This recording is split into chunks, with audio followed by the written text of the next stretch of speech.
morning, Colonel Bai. It's Tuesday, January 24th. It's a day 3. I'm Cole. And I'm Zol. And here are your morning announcements. There'll be a very important meeting today at lunch for all leadership camp leaders and safe leaders in room 226. There is a meeting for Coffee House performers on Tuesday, January 31st. Coffee House is February 9th. Homemade treats will be available for it, and the show begins at 5:30.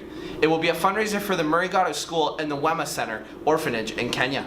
Key Club and Frog are involved in a PJ Day fundraiser. On January 27th, there will be a beanbag toss at lunch to get your name considered for the big prize draw. It'll be $1 for 3 beanbag tosses. There will be free hot chocolate after school for all students wearing pajamas. Students will need to bring their own mug. All the money raised will be for SCA to ensure that the less fortunate children have proper sleeping equipment.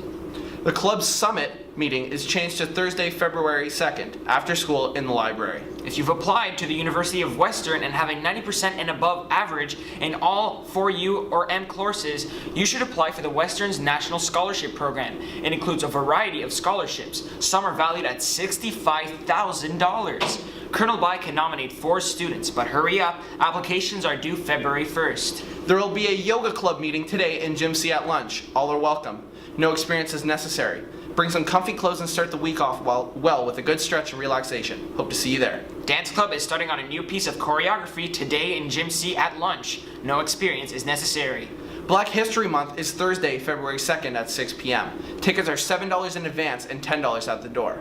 Families of 3 or more will only have to pay $25, and tickets are being sold in the atrium at lunch. You have until Monday, January 30th to enter our Chef Corbin Instagram photo contest for your chance to win 1 out of 13 prizes. See the cafeteria for more details. Mock Trial is coming to Colonel Bai. If you enjoy police and court shows, come to room 126 Thursdays at lunch. Students wishing to enroll in the OCDSB Night School should book an appointment with guidance as soon as possible. Do you enjoy working with elementary age students? Help with the Robert Hopkins Breakfast Program. See the board outside of guidance for more information. That's it from us today, CB. Here's your sports desk.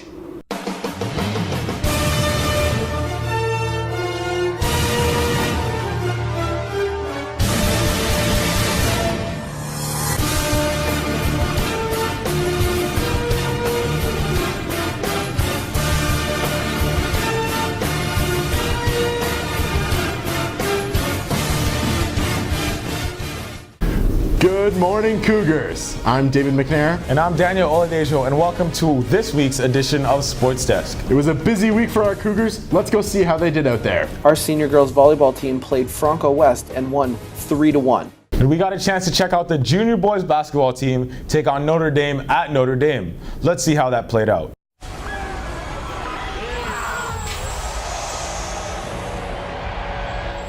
Our junior boys basketball team was taking on the Notre Dame Eagles in their season finale.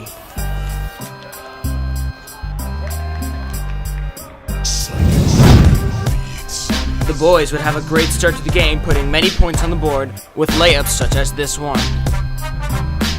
Despite Notre Dame having the lead most of the game, the boys would conduct many good offensive plays that would end up in points.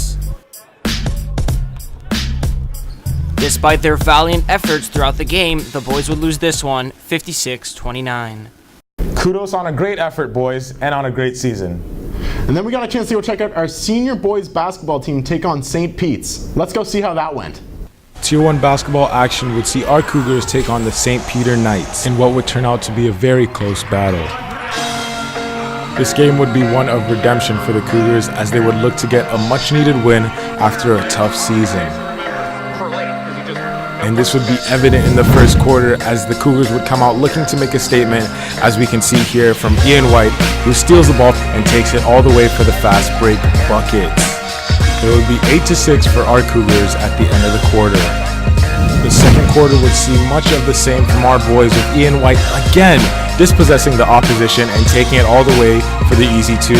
But he was not done there, getting back on defense and stealing the ball yet again from the opposition. This dominant defense would allow for an onslaught of points coming from our boys from everywhere on the court, as we can see here with Ian White dishing the ball to Rudy and Kemp for the baseline jumper.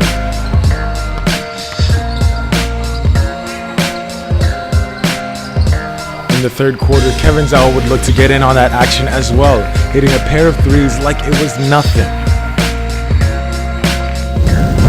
The Knights were down but not out, as they look to mount a comeback. Led by number 10 McKinley Thomas and number 5 Mendy Renee, the Knights would find their game in the fourth quarter and tie the game up with a minute left to play. After a Cougar timeout, coach Mr. Byrne would attempt to rally the troops, and rally the troops he did. With the clock running down, Rudy and Kem would find Aiden Lockbeeler for the go-ahead three-pointer, and the bench was loving it. After a desperate timeout, the Knights would look to retaliate, but the Cougar defense would prove to be too much for them, with Daniel Shan recording a clutch steal and throwing the ball full court to the grateful hands of Aiden Lockbeeler for the icing on the cake. Final score, Cougars 52, Knights 48.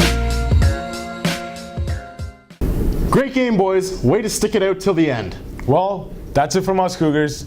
Let's check out our highlight of the week.